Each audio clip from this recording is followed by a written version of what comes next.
I'm Yolanda. And I'm Katrina, and we're coming straight from the streets. Hey, welcome.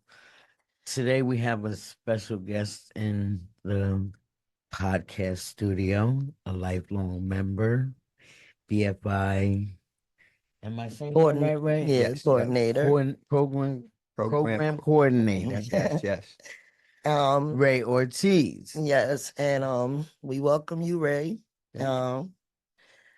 But before we get started, we want you to remember to like and subscribe to our podcast. I also want to give a shout out to BA. He's a community member that does a great meal at a great price over at the Salvation Army on Cedar Street on Fridays and Saturdays. So check him out. Support him because he's supporting us. And again, welcome, Ray. Thank you. Glad to be here. Thank you for the invite. Yeah, I'm so glad we finally got the link up because you got a story to tell. Yeah. So Why don't we get started? We're gonna let Ray tell his story. Got some history. Got some history here. You can go all the way back to the beginning, so maybe things make sense along the way. Especially with the times we are in now and everything's focusing on restorative justice. So that's a big major part of a lot of stuff. So we go all the way back to my beginning. My beginning, in most cases, is a sad one. It's a bad one. I grew up without my parents. A lot of us grew up without our parents, but I grew up without my parents due to them being deceased. At a very young age.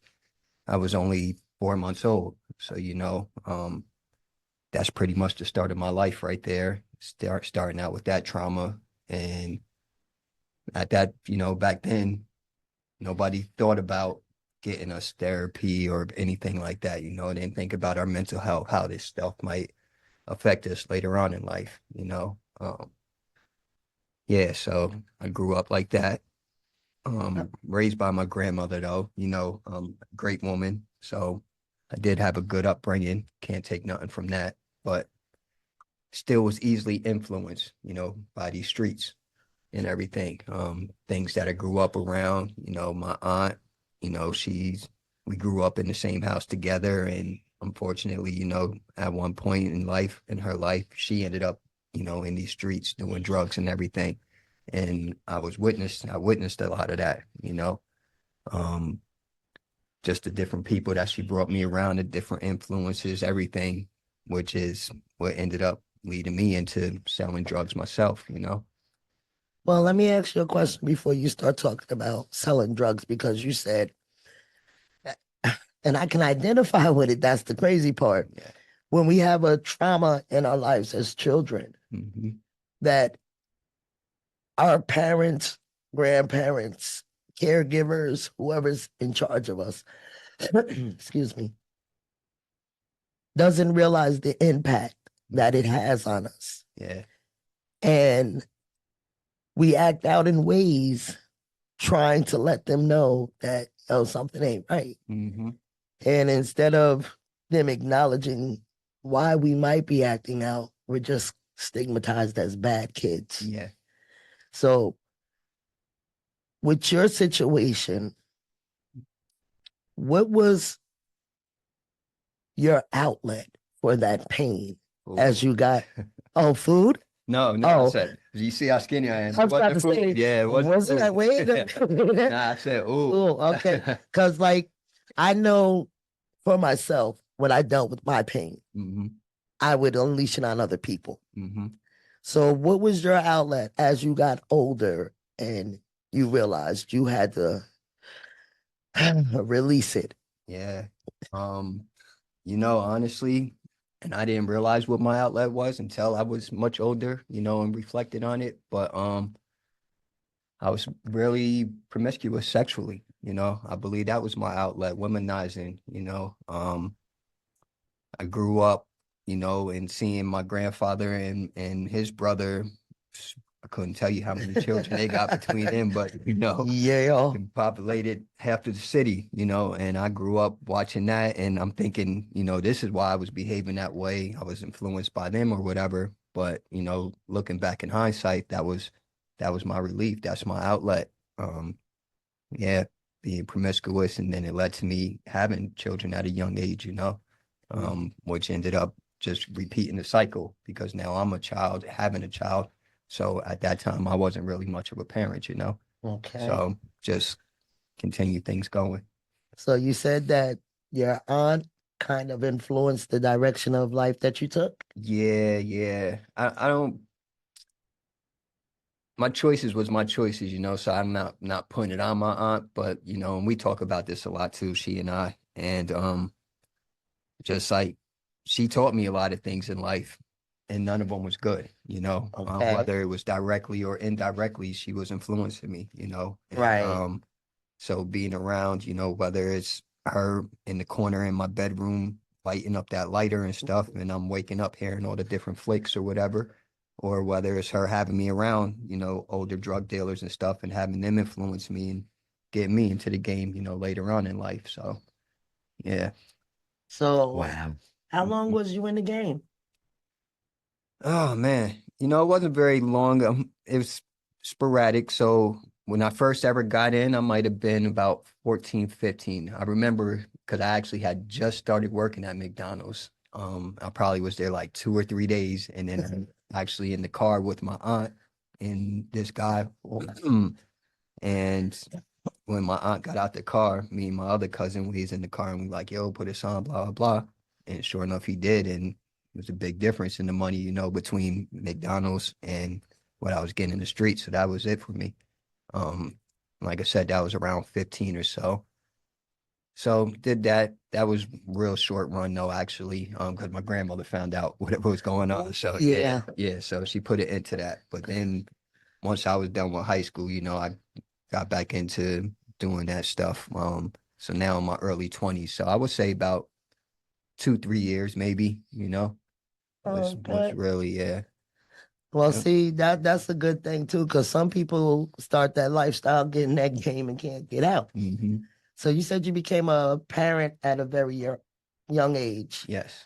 Um, I got a question. Go Yes, ahead. ma'am. So how many kids do you have? That's a great Are you question. like your grandfather? You know, I was on my way to him until I found out that the lie I was told was a lie. So boom. Oh, okay. I was told that if you have 10 kids, you didn't have to pay taxes. Everybody's gonna laugh at me for this too. So, my dumb ass, I'm trying to get up to 10 now, so I ain't have to worry about these taxes, but I stopped at 9.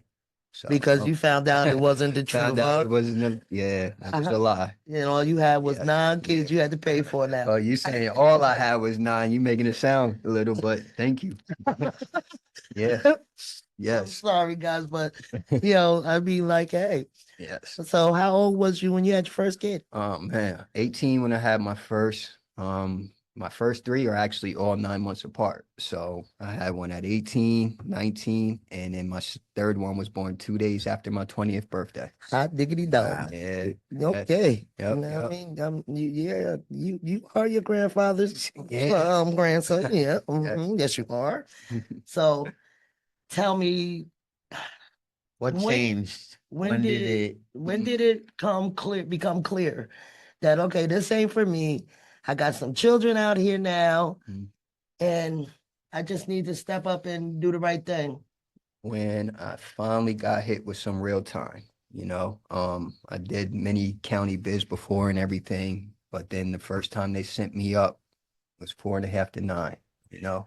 Oh, I know that one. That was my first one too. I Yeah. can identify with that. So that just going through downstate alone, that cold shower there was enough to make me not want to go back. But then as the time went on and doing the time, I'm like, yeah, I can't do too many losses. You know, I lost a good girl that I had prior to going in. You know, she was in my corner, ride or die. And I lost my grandmother while I was away, you know. So actually the two most important women in my life at that time. Wow. Yeah, I lost them while I was gone. Um, yeah, and then just pretty much even like lost my family, lost my kids, you know, because I'm gone for 4 years. My kids are much older now. When I come home, everything's not the same. You know, things happen to them that I wasn't aware of. Had other kids that I wasn't even involved with prior to going away, you know, and then coming home and trying to establish that relationship and getting them to know their siblings that they didn't know and stuff like that. So yeah, that was the eye opener for me, man. Just being away, reflecting, and you know what it was. So too, when you go, they make you pay a fine, the crime Right. victims fine and everything. And Yes, I'm they sitting there do. like, what victims was there, you know? But now that I look back, I see how it all affects the community, the families, everyone, you That's know? right. Yeah. So there was victims. Like I even think about some of the kids, you know, because I had a heart when I was doing what I was doing, and some of the people that I would sell to, I think they knew that, so they would play on that sometimes. So I remember one time somebody had called me over and they didn't have money or whatever, but they wanted to give me like their kid's TV, VCR, whatever. And then their little kid comes crying to me, please don't take my blah, blah, Oh, blah. And I remember growing up now thinking about that kid and wondering like how their life ended up turning out, you know, that they follow in their parents' footsteps or whatever.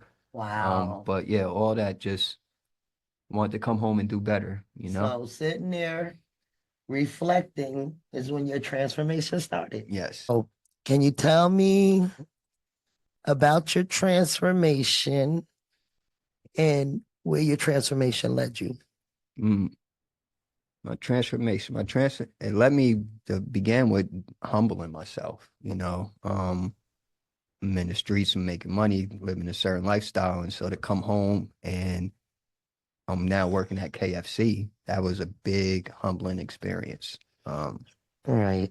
And it just led me to keep working hard and working hard. And that's pretty much what I did. You know, I was lucky. I had some family support and everything, you know, place to stay my first 2 years home and stuff while I got on my feet. So, but yeah, That's the most important part, family. yes, yeah, yeah, having that support, you gotta have it.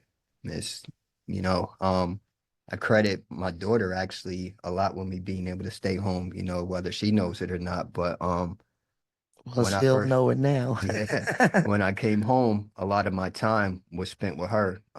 We didn't really ever have any time prior to me going away, you know, because I still kind of didn't acknowledge her as my child. And so when I came home now, she's older. She was like 9 or so. And a lot of, like I said, a lot of my time was spent with her my first year home. So I couldn't go places where I would get in trouble because I got my kid with me. You know All what I'm right saying? now. So I'm not bringing her anywhere. I wouldn't want her to be. And I can And identify with that. yeah, Yeah, me too. so that's what helped me stay out and get through, you know, my time on parole and everything. And fortunately, I was supposed to be on parole like 7 years. I ended up getting off in 2. So Come on now. thank you. Yes, congratulations to Yes, that. thank you. So can you tell us about BFI? BFI. Yes, BFI is a community organization. Was formerly under the Youth Bureau of Ulster County. We're now with the Office of Employment and Training.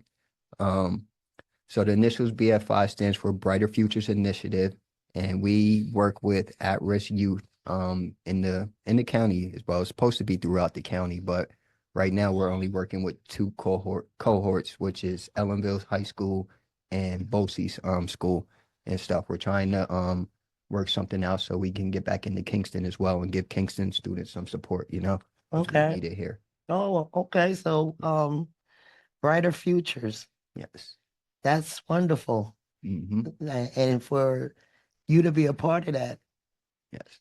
and helping youth, Hmm. you know, it's amazing. And from your story, they can just take so much from it. Yeah. And, you know, because like I said, I can identify when I did 4.5 to 9. I came home and my daughter had a kid, and it was like, "Are you my grandma?" And Hmm. it was like, "Oh, wow, I am, Yeah. I am." So, The transition. so I'm like, okay. And at that moment, my transformation started. It Mm, didn't start in prison. I took advantage of everything that they offered me in prison. I yeah. went to college, I did peer counseling, but in the back of my mind, I couldn't wait to come home. No. get that money Mm-hmm. because that's what I knew. Yes. But when that boy said that to me, I said, Mm. no, Yeah. I went out, got a job immediately, and I've been doing me ever since. He's getting ready to be 20. So, Beautiful thing. yeah, sometimes it takes a kid to save our life. Yeah. Whether it's our kid or somebody else's kid, they still are our kids. Mm-hmm. But I'm proud of you. Thank you. Me too. Thank you. Yeah. Man, I'm proud of Come a long you. way. Thank you. I appreciate it. I'm glad that we got to share the journey together. Yeah. We really shared the journey together because, Yeah. like, I could have told your story Mm-hmm. and you could have told mine. You Yeah. know what I mean? Because we've been here together forever. Yes, Me yes. and you. My little cousin. I love you to Yes. death. I'll be back. And fellas, if you need to reach out to him, if you need some help, some direction, to find out how to come off the street and to make a difference and only look down on your fellow man when you're giving them a hand up, like my cousin over here, Yes, yes. just reach out and I promise we'll get you to him. Yes. We'll get you to him. Yeah. So anything else you want to tell us? Come on, this is your time. What else? One of the things I'm trying to get involved with now, so since you put that PSA out there, anyone coming home too, I'm trying to get involved with, re-entry and stuff, making the transition smooth for that. So I'm collabing actually with the jail right now. They have a program in there called Ignite. So we're gonna be getting together soon and have some more meetings. So the more details come, I'll let you know. And hopefully, we can help people coming home have that smooth transition. Yes. That sounds good. Yes. So Yolanda, you've been a little quiet today. And I know you got some things on your mind that we need to bring to the surface too, because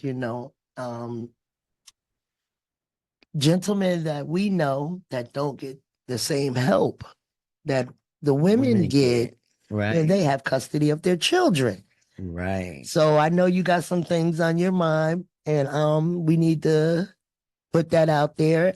So talk a little bit about that right now, Londa, please. Well, I'm looking for fathers who don't have the same priority or wins that the women do Mm.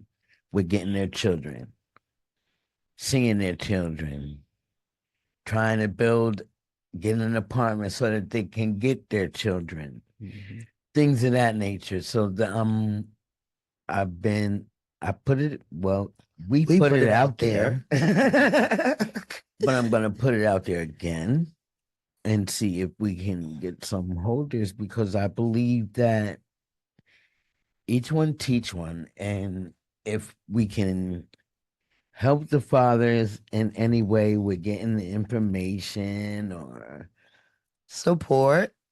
any type of Anything, support. right? So what we basically saying is, if you're local and you hear our voices and you need some kind of support, we're getting to see your children, or DSS doing the right thing for you the same way they do for women with your children because you have custody of them. It's not right to say because you're a man you don't need help, because men need help too when they're doing the right thing. So we want to speak out for all people that are doing the right thing, whether they're a man or a woman. If you have your child and you're not getting the proper help that you believe you need, we want to help you.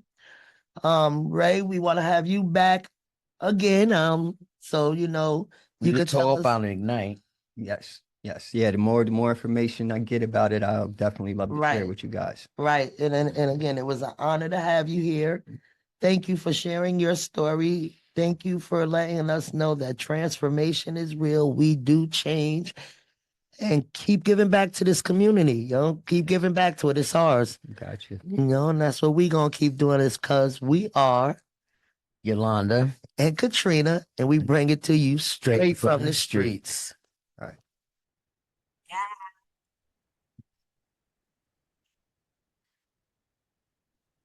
Ah.